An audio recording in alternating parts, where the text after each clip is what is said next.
مرحبا بكم.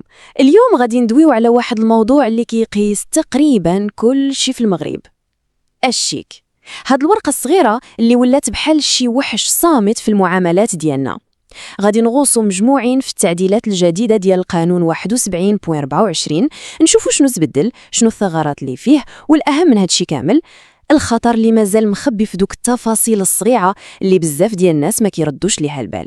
يلا نبداو. يلا تخيلوا معايا هاد سيناريو.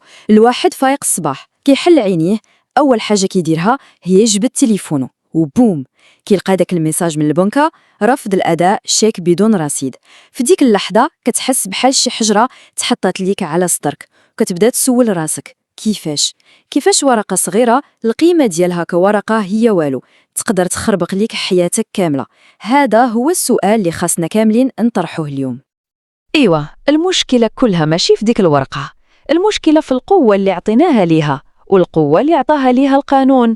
الشيك اللي كان شحال هذه رمز ديال الثقة والكلمة، سبحان الله كيفاش اليوم تحول لورطة حقيقية، ولا بحال شي سلاح ذو حدين يقدر يتقلب ضد مولاه في أي لحظة، ويقدر يخلي الواحد يشك حتى في أقرب الناس ليه. اوكي، شوفوا معايا هاد المقارنة البسيطة اللي قدامكم.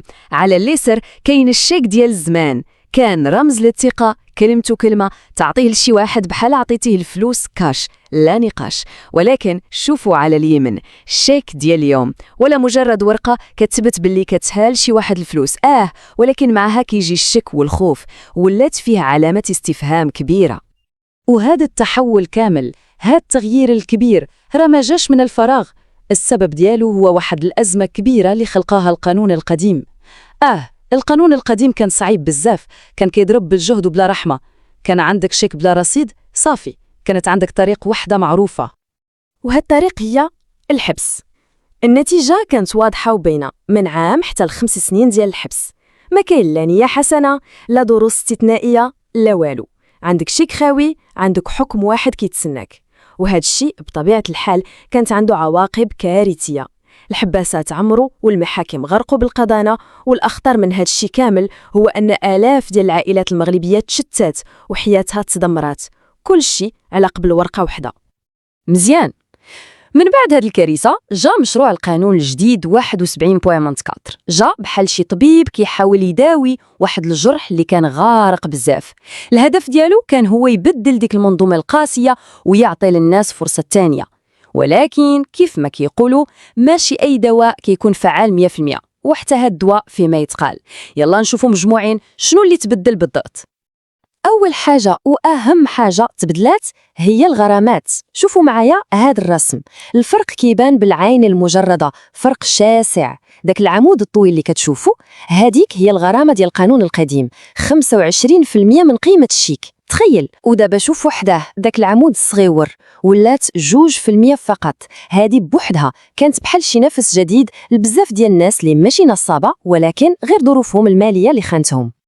ثاني حاجة مهمة بزاف هي العقوبات البديلة. يعني الحبس ما بقاش هو الحل الوحيد والأساسي في جميع الحالات، لا، دابا القاضي عنده خيارات أخرى، بحال مثلا الإقامة الجبرية باستعمال السوار الإلكتروني أو الخدمة لصالح المجتمع. وحتى النيابة العامة ولا تقدر تعطي مهلة ديال 30 يوم باش الواحد يوفر الفلوس ويخلص، وإلا خلص صافي القضية كتموت. الهدف من هادشي كامل واضح، باش ما تبقاش ورقة واحدة كافية باش تهرس المستقبل ديال بنادم.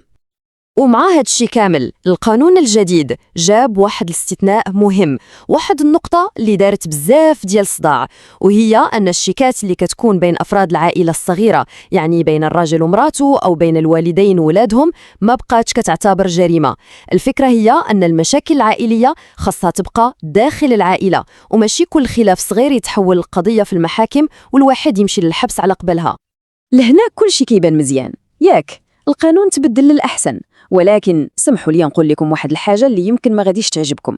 كاين فرق كبير بين القانون على الورق والواقع اللي كنعيشوه كل نهار. القانون في جهة والواقع في جهة أخرى، وبين هاد الجوج كاين واحد التناقض خطير اللي الضحية ديالو الأولى والأخيرة هو المواطن.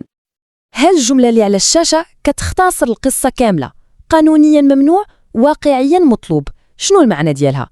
المعنى هو أن استعمال الشيك كضمانة راه ممنوع بقوة القانون، ولكن يلا نمشيو للواقع. بغيتي تكري طوموبيل؟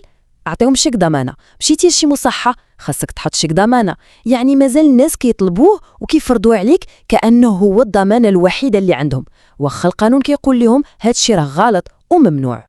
والمشكلة ما كتحبسش هنا، كاين مشكل آخر كبير وربما هو الأخطر، مسؤولية الأبناك. تخيلوا معايا وقع تزوير في التوقيع ديال الشيك ديالكم، أو البنكة دارت شي خطأ، أو التوقيع ماشي هو هداك والبنكة دوزاتو. هنا السؤال الكبير، شكون اللي كيتحمل المسؤولية؟ للأسف القانون الجديد مازال ما عطاش جواب واضح وصريح، خلى القضية غامضة والمحاكم هي اللي تتقرر في كل حالة بوحدها، وهذا الغموض هو اللي كيضيع حقوق الناس. يعني لا قدر الله وقعت لشي واحد فينا ما عنده حتى ضمانة باللي حقه غادي ياخدو. اوكي، دابا بغيتكم تركزوا معايا مزيان الله يخليكم.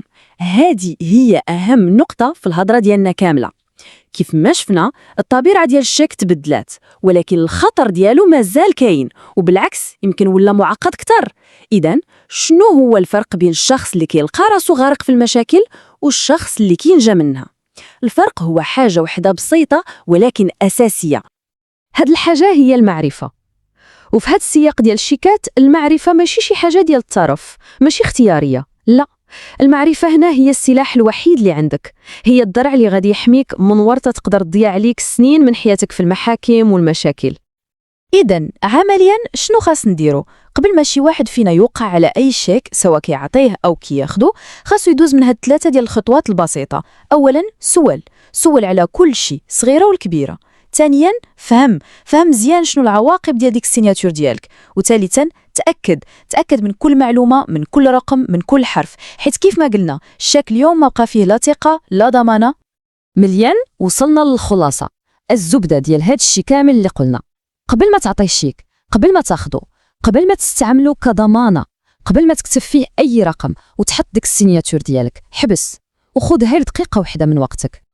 فديك الدقيقة سول راسك هاد السؤال البسيط ولكن المصيري: شنو هي أسوأ حاجة ممكن توقع ليا إلى هاد الشيك مرجعش فلوس؟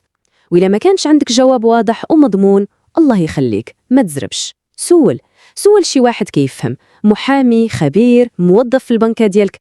المهم ما توقعش في الفراغ، حيت الخطأ اللي كيدار في 10 ديال الثواني تقدر تخلص الثمن ديالو سنين. كنتمنى هاد التوضيحات تكون فادتكم، وحتى نتلاقاو في موضوع جديد. تهلاو في راسكم، بقاو واعيين وحصنوا راسكم بالمعرفة، حيت كنتعاملوا مع ورقة صغيرة صحيح تبدلت قيمتها، ولكن الخطورة ديالها ما تبدلتش. السلام عليكم.